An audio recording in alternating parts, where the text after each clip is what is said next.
मैं Shashank Sharma GT news में आपका हार्दिक स्वागत करता हूं।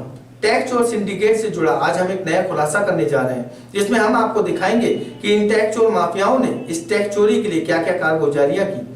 पिछली खबर में हमने आपको गुलाब सिंह के बारे में बताया था कि कैसे इन टैक्स चोरों ने गुलाब सिंह के अनपढ़ होने का फायदा उठाकर उसे सड़क पर लाकर खड़ा कर दिया। गुलाब सिंह ही नहीं, इससे पहले आर्नेस्ट सहगल नाम के एक व्यक्ति को भी फंसाया गया था, जो एक गरीब स्कूल टीचर था। मंगलम फूड प्राइवेट लिमिटेड के मालिक ने उसकी फर्जी फर्म खोलकर उसको करोड़ों के कर्ज में घेर दिया। अगर हम सूत्रों की माने तो इसी टैक्स चोर सिंडिकेट ने उसकी हत्या तक करा दी। आगे देखिए क्या है पूरा मामला इस खास रिपोर्ट में।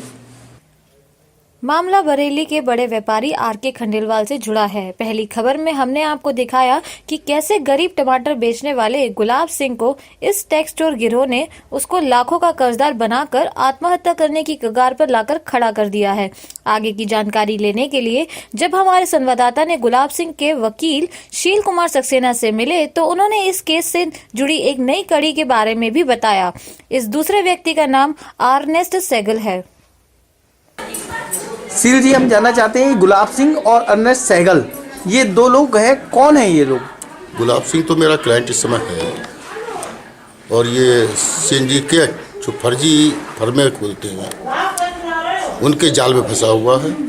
सेल टैक्स के ऑफिसरान और कुछ उद्योगपतियों ने इसे बुरी तरीके से फांस रखा है।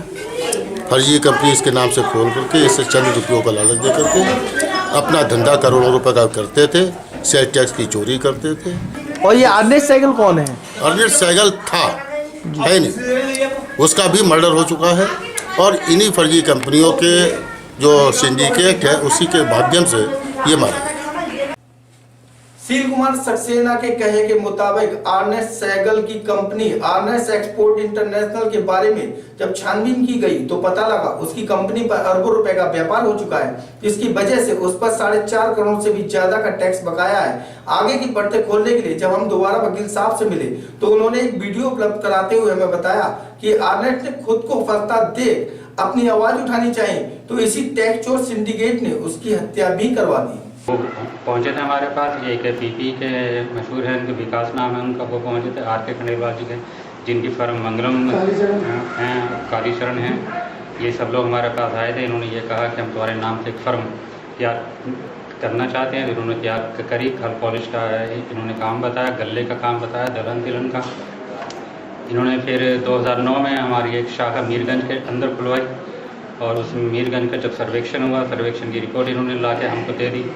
3 नंबर जब इशू हुआ, 3 नंबर में उस शाखा का एड्रेस इन्होंने दिया, लेकिन उसके बाद इन्होंने हमसे साइन वगैरह करवाए टैक्स इनवॉइस के ऊपर और इन्होंने लाखों रुपए का, करोड़ों रुपए का व्यापार किया।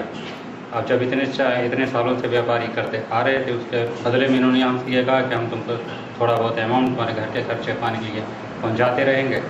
और उसके बाद अब टैक्स विभाग से वाणिज्य कर कार्यालय से जब हमारे पास नोटिस पहुँचते हैं और वो ये कहते हैं कि हमने खल और पॉलिश और का कोई हमारे फर्म के पास